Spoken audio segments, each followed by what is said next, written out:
Today I am showing you how to change your moaning into manifestations. Now I totally understand what it feels like to be a moaner. I used to be a chronic complainer. I remember reading the book called A Complaint-Free World, and at the end of that book it has a challenge to try not to moan for a period of time. I think it was 30 days, and me and my husband tried to do it, and we would catch each other out complaining, and I couldn't even make it past 1 hour without complaining about something. I was definitely a massive complainer. And taking this challenge really helped me to be aware that I was complaining so much. It didn't necessarily help me to stop complaining straight away, but just being aware that you are complaining all the time really helps you to understand what your thought process is and the words that are coming out of your mouth, because we usually speak on autopilot, and if you can get into the habit of really observing your thoughts, then it's really going to help you be able to manifest in the future. Now, you may have heard a lot of people say that you need to be positive all the time to be able to manifest anything, and this is not true at all. I'm really not into all this raise your vibration stuff and be positive all the time, because it's not realistic and it's not necessary to be able to manifest anything. We have been given a range of emotions from negative to so-called positive. All of these are subjective anyway, and we are supposed to use them all. There are different circumstances in life, all which require a different response. Usually the way to change anything in life is first of all to notice that something bad has happened that you don't want. And probably that involves complaining about it. But then what we want to do is we want to switch from complaining about something to turn that into a manifestation. We don't necessarily have to stop complaining. We just have to recognize how to take it to the next level, which is to actually get the opposite of what we don't want, which is what we do want. And despite what you've heard, complaining doesn't block your manifestations, but it does depend what you're complaining about. For example, if you're trying to manifest money and you don't really have much money at the moment, if you ended up losing a certain amount of money, then complaining that you've lost that money isn't going to block more money coming in the future. You're simply stating a fact that money was lost. What does block more money coming in the future is if you are using language that talks about the future or talks about things always being a particular way. So for example, if you're talking about in the past, I lost this money, I'm so annoyed I lost this money, that's fine, you're talking about the past.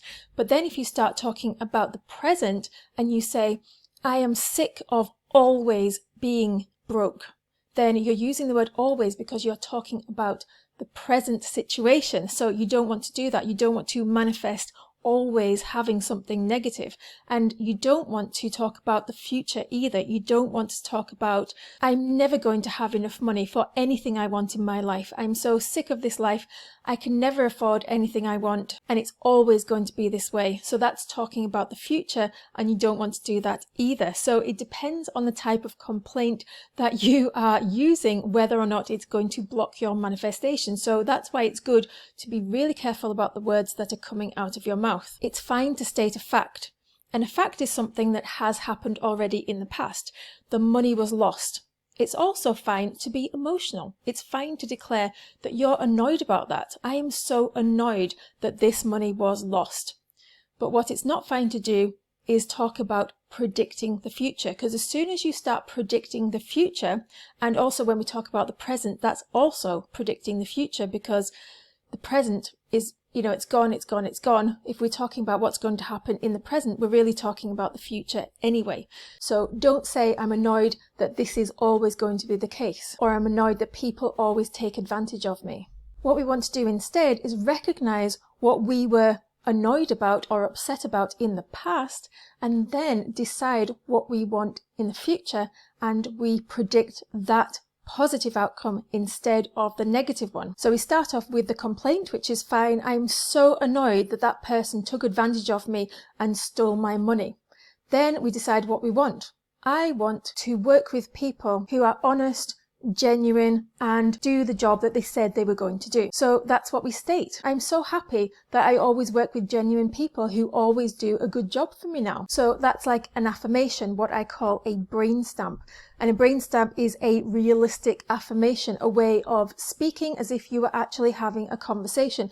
If you don't make affirmations realistic, your subconscious mind won't believe it and it won't manifest. So you need to make your affirmations realistic. Use brain stamps instead of affirmations. So we've got our brain stamp. Now what do? We create a reverse memory. This is a memory of something having happened in the future that you are going to remember in your imagination that is going to manifest something in the future. So we've decided what we want, we've declared what kind of person you are, and now we activate the manifestation by having a imaginary conversation with somebody else. So we imagine that we're having a conversation and we are telling somebody our positive news. So we say something like, "Oh, it's fantastic. Over the last year, I have just had such a positive experience working with people.